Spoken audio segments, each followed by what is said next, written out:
Hi there.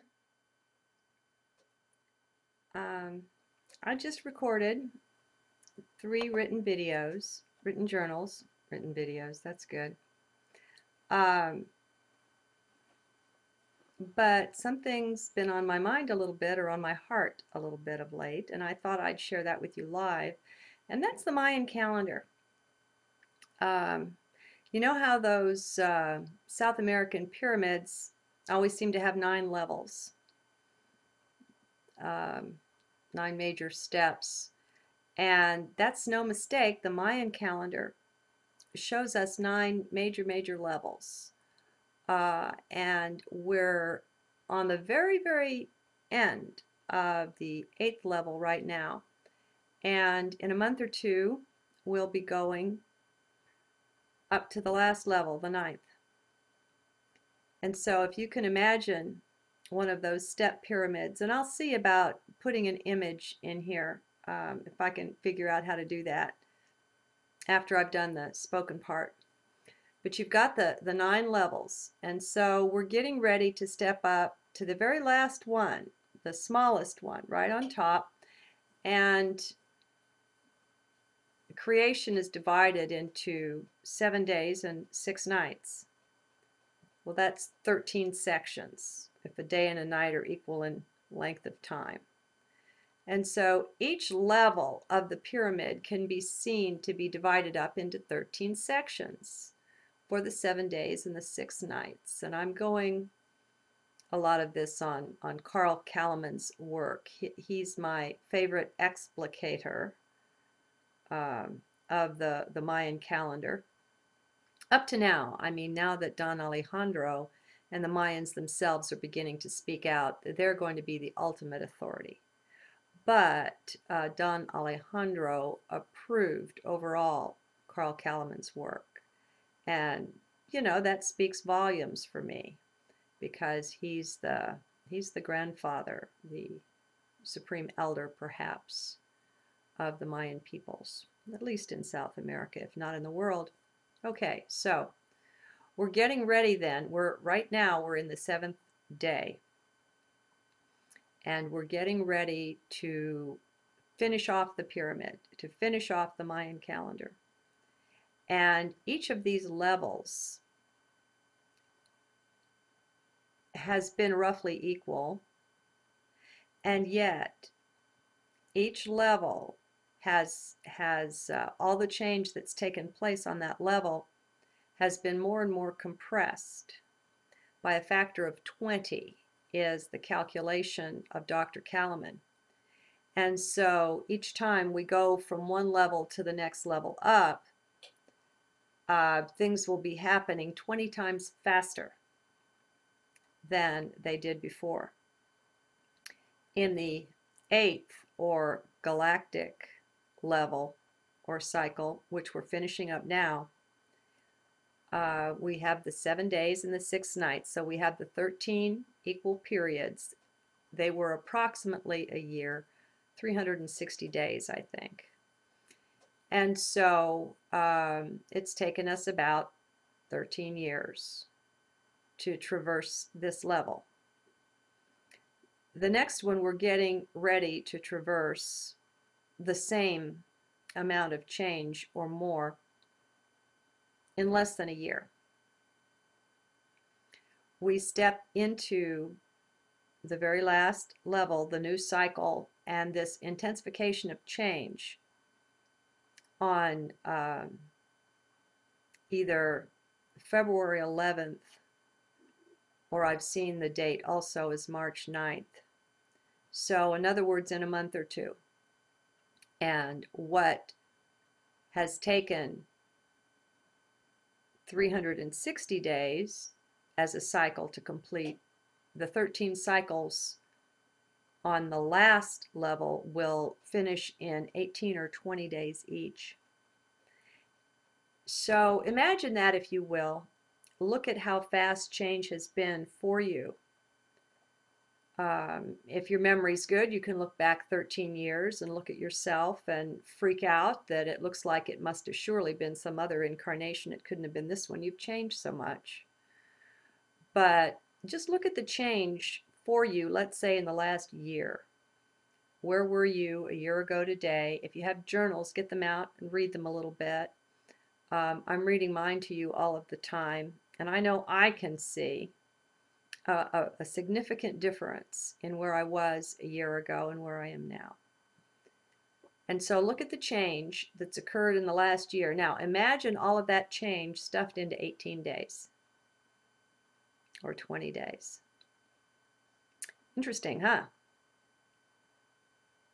It's going to be so intense that whether it starts in February or March hardly matters, really. It's Carl Kellerman himself. I haven't read the explanation behind it, but it's on the Mayan Magic's website where I found the new date. I had understood it to be the February date, but now he's saying March 9th and admitting that he's created some confusion there. But I don't think it's that important. The underlying factor is increasing intensity of change. And sure enough, we're in that now. But what I'm saying is that what the Mayan calendar is saying is that we can only expect this to greatly intensify. Now, I know that's hard to imagine, but there it is. Now, just a little while ago, I've mentioned before that I enjoy, and I'm going to get her name right this time, I enjoy her blog, Lauren Gorgo, and it's on conscious co-creation. Anyway, she comes out about once a month or so with an interesting blog where she shares she's attuned with or in communion with beings of light on higher dimensions. And this is a real interesting way she began her most recent blog. This is a quote from the Pleiadian High Council, according to Lauren. Now, I don't necessarily buy this, or I don't necessarily not buy it. It's just interesting. We would like to congratulate the Warrior Brigade for your collective emergence into true, authentic beings of light. The year of 2011 is one where those of actualized, authentic spiritual descent will be emerging as the risen leaders of the new paradigm, those who will be followed to the new day. Again, she says this from the Pleiadian High Council. And so she's talking about her own challenges as she has seen them over this period of time. And it's been mind-blowing, truly, to go through this. And it as she says, and it will speed up like 20-fold for the masses this year. Well, I know where she's getting that. That's the Mayan calendar. And I mean, how do we imagine this? How do we imagine what that's like? It's been so rapid already, has it not? I mean, have you noticed? And I challenge you, if you haven't noticed, you're probably not journaling. Maybe you've got some video that was taken of you a year ago or something. Go back and look at it. Now, later on in her blog came the thing that actually made me go turn the video camera on. She's talking about the eclipses that we've been through and the massive change that these represent, which isn't to say that they cause the change, but somehow, you know, they're correlated, okay? There's a one-to-one correlation. Let's not worry about causation. Just call it an indicator of change. And here's what she said about it.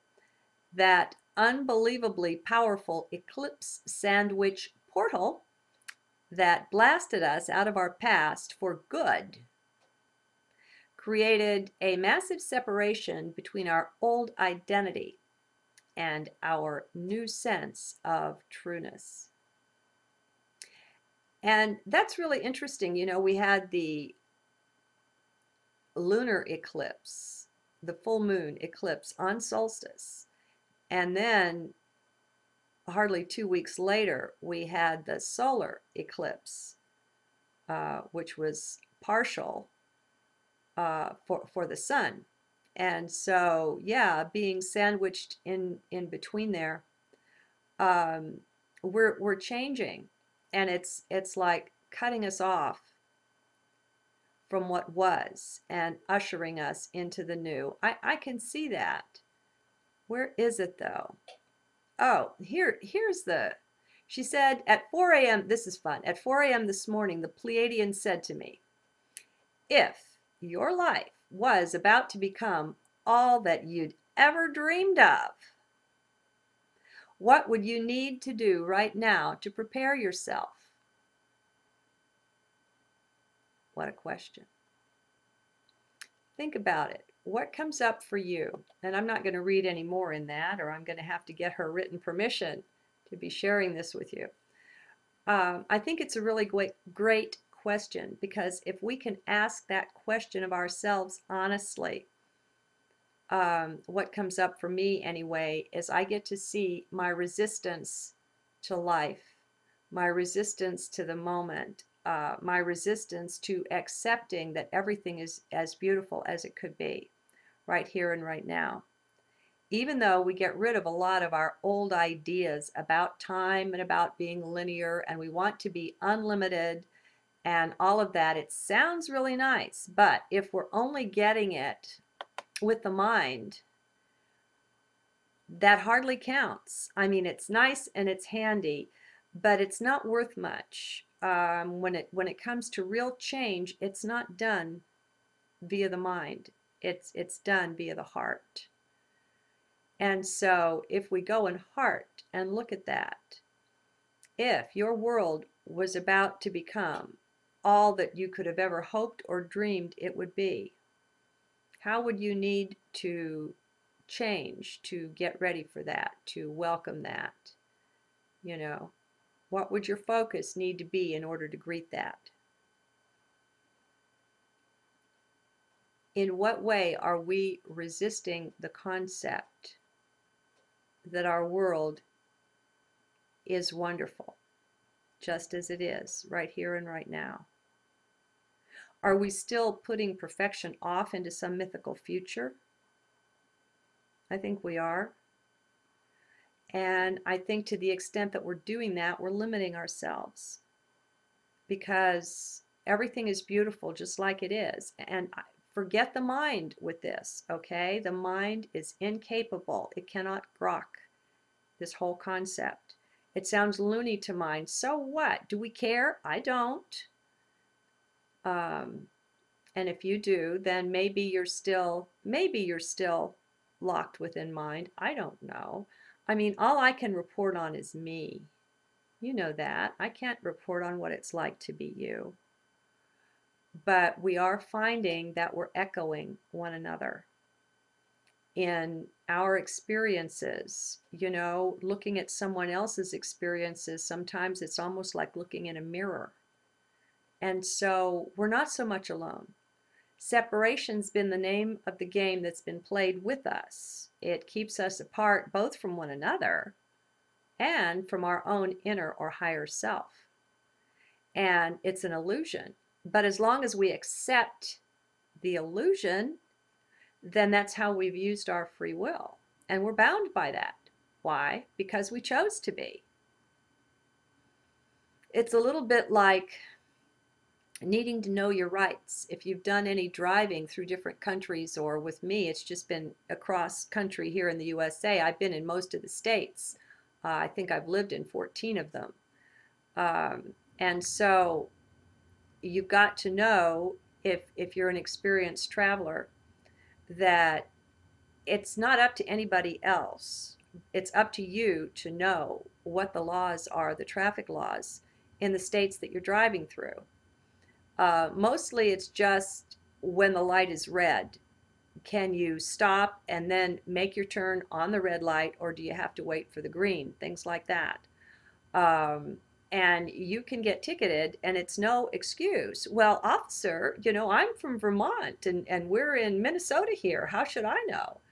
That doesn't work. Don't even bother. You know, if you're driving on the streets in Minnesota, you're responsible to know. That's how we lose our rights, is by not knowing what they are. I've been watching some of the things about being sovereign, and you have to know the law in order to defend your rights, because the whole system is designed in such a way to get you, by the use of your own free will, by your agreement, to get you to agree to things. And once you agree, you've stepped under the jurisdiction there. And it's not up to them to explain to you your rights, which is why it's kind of unfortunate, It's quite unfortunate that our schooling and our education has dumbed us down so much. We're not being taught what these are. And so rights are easier to be taken away from you if you're not familiar with them. Anyway, I've wandered, but I did want to share with you one of my favorite musings is on time. It totally fascinates me why it is that I should seem to be isolated here in this embodiment and in this moment. Now, I love being in this moment.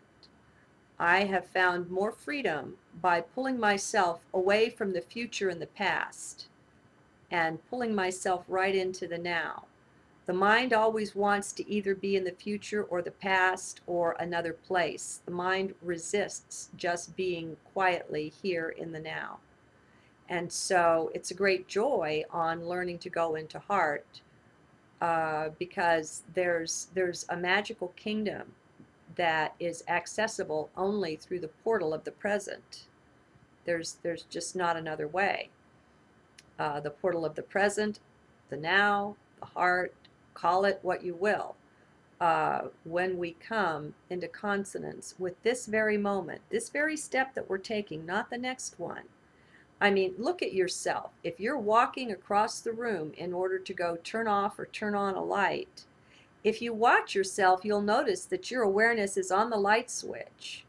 So mentally, you're already across the room, and you've left your body behind, and it's walking over here, but you're really not with it.